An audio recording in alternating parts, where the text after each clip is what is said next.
নমস্কার বন্ধুরা, অন্নপূর্ণা বেকসে সকলকে স্বাগত। নিরামিষ দিনের জন্য দারুণ স্বাদের একটি সুস্বাদু রেসিপি শেয়ার করব। নিরামিষ দিনে এই রেসিপিটা বানালে এক পদে খাওয়া হয়ে যাবে। ছোট থেকে বড় প্রত্যেকেরই খুব পছন্দ হবে, আর একবার বানালে বারবার এই রেসিপিটা বানানোর জন্য সকলে আবদার করবে। তাহলে চলুন দেখে নেওয়া যাক রেসিপি। নিরামিষ পাঁপড়ের তরকারিটা করবার জন্য আমি একটা গ্যাসে কড়াই বসিয়েছি, 2 চামচ সর্ষের তেল দিয়ে দিলাম, হিং ফোড়ন দিলাম, দিয়ে দিলাম সামান্য কালো জিরে। এবারে দিয়ে দেবো ছোট চামচের 1 চামচ গ্রেট করা আদা। এবারে দিয়ে দিলাম কুচনো কাঁচা লঙ্কা 4টে। এবারে দিয়ে দিলাম কাশ্মীরি লাল লঙ্কা 1/2 চামচ। দিয়ে দিলাম সামান্য হলুদ গুঁড়ো। এবারে দিয়ে দেবো ছোট 1 চামচ জিরের গুঁড়ো। এবারে দিয়ে দেবো ছোট 1 চামচ ধনের গুঁড়ো। এবারে দিয়ে দেবো 2টো টমেটো কুচনো। ভালোভাবে ভেজে নিতে হবে।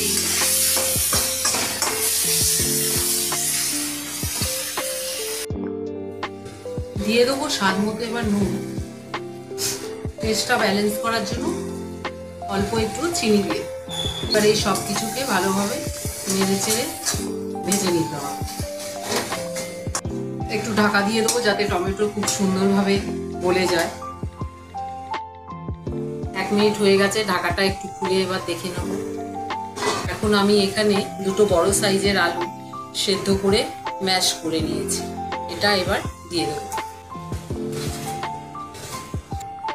এবার মশলার সাথে ভালোভাবে আলু সেদ্ধটাকে মিশিয়ে নেব।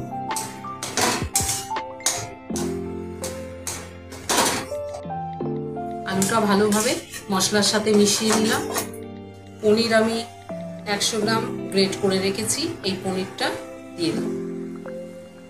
পনিরটাকে ভালোভাবে আলুর সাথে মিক্স করে নিচ্ছি।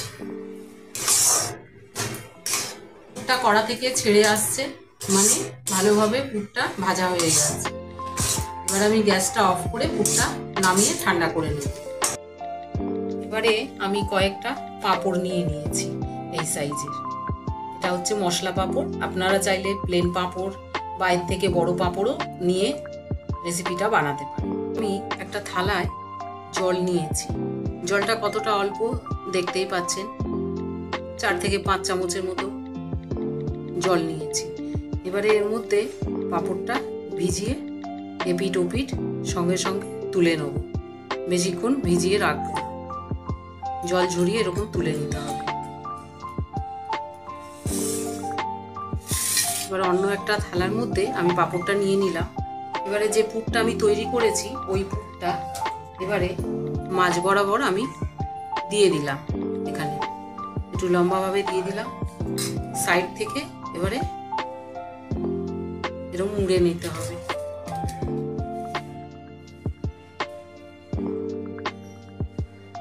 সাইডটাও এইভাবে মুড়ে দিয়ে বাকিটা এইভাবে মুড়ে দিলাম।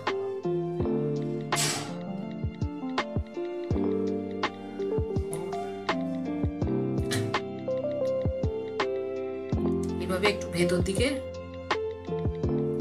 দিয়ে ফোল্ড করে নিতে হবে। একটা পাঁপড় ভিজিয়ে নিলাম আপনাদের সুবিধার্থে, আর একটা পাঁপড়ের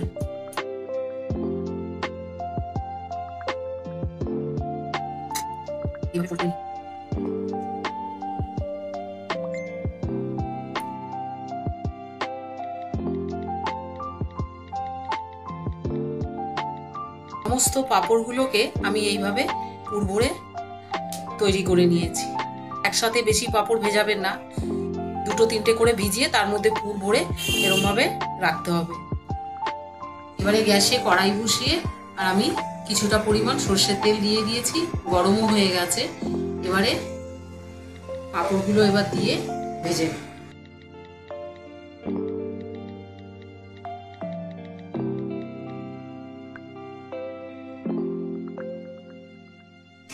ভালোভাবে ভাজা হয়ে গেছে 2 পিঠই। এবারে আমি এগুলো তুলে নিয়ে পরের ব্যাচটা ভেজে নেব।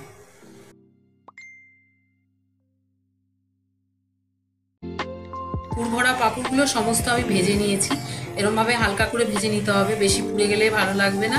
এই জন্য লো টু মিডিয়াম আছে এইভাবে পাঁপড়গুলোকে ভেজে নিতে হবে। আর এই যে পাঁপড়গুলো ভাজা হয়েছে ভেতরে পুর ভরা, এই পাঁপড়গুলো আপনারা এমনি সন্ধ্যের দিকে স্ন্যাক্স হিসেবেও এগুলো বাচ্চাদেরকে দিতে পারেন, ওরা খুবই খুশি হয়ে যাবে আর খেতেও খুব সুন্দর। এবারে গ্রেভিটা তৈরি করার জন্য কিছু মশলা আমি তৈরি করে নেবো। তার জন্য একটা ছোট আমি পাত্র নিয়েছি, এখানে আমি 1/2 চামচ দিয়ে দিলাম লাল লঙ্কার গুঁড়ো। এবার দিয়ে দেবো হলুদ গুঁড়ো, সামান্য একটু ধনের গুঁড়ো, ছোট 1 চামচ জিরে গুঁড়ো। এবারে অল্প জল দিয়ে এটা একটা পেস্ট তৈরি করে নেব। জল দিয়ে ভালো করে মশলাটাকে গুলে নিচ্ছি, এতে করে গ্রেভিটা ভালো হবে আর মশলাটাও পুড়ে যাবে না। এবারে গ্রেভিটা আমি তৈরি করে নেবো। তার জন্য আমি কড়াই বসিয়ে 2 চামচ সর্ষের তেল আমি দিয়ে দিলাম। এবারে ফোড়নে দিয়ে দেবো গোটা জিরে 1 চামচ, ছোট 1 চামচ। এবারে মশলার যে আমি একটা পেস্ট তৈরি করে রেখেছিলাম গুঁড়ো মশলার, সেইটা এবারে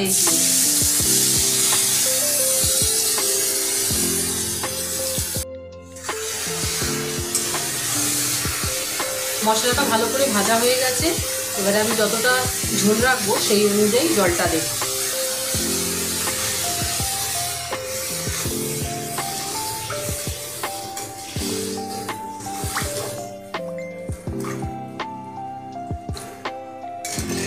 এটা খুব বেশি ঝোল হবে না, একটু গ্রেভি থাকবে এই রকম। দেবো স্বাদ মতো নুন, এবারে দিয়ে দেবো সামান্য একটু চিনি, এবার একটু দিয়ে দেবো গরম মশলা গুঁড়ো। আমি যে পুরটা তৈরি করে রেখেছিলাম তার থেকে একটুখানি রেখে দিয়েছি, সেই পুরটা আমি দিয়ে দেবো যাতে ঝোলটা একটু ঘন হয়ে যায়। দিয়ে দেবো, দিয়ে ভালো করে ঝোলের সাথে মিশিয়ে নেব। গ্রেভিটা ভালোভাবে ফুটে খুব সুন্দরভাবে তৈরি হয়ে গেছে, একদম রেডি।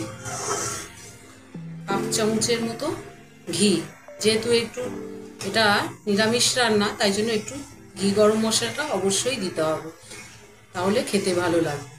ঝোলটা একদম রেডি হয়ে গেছে। আমি ওই পুর ভরা যে ভাজা পাঁপড়ের পিসগুলো এবারে একে একে দিয়ে দেবো। এটা দিয়ে আর বেশি ফোটানো যাবে না, দিয়েই 1 মিনিট রেখে নামিয়ে নিতে হবে। বেশিক্ষণ রেখে দিলে এটার পুরগুলো সব বেরিয়ে যেতে পারে, এই জন্য ঝোলটা পুরো রেডি করেই আমাদের পাঁপড়গুলো দিয়ে দিতে হবে। সবগুলো ভালোভাবে ঝোলের সাথে একটু মিশিয়ে দিলাম। এবারে গ্যাস অফ করে দিয়ে সার্ভ করব।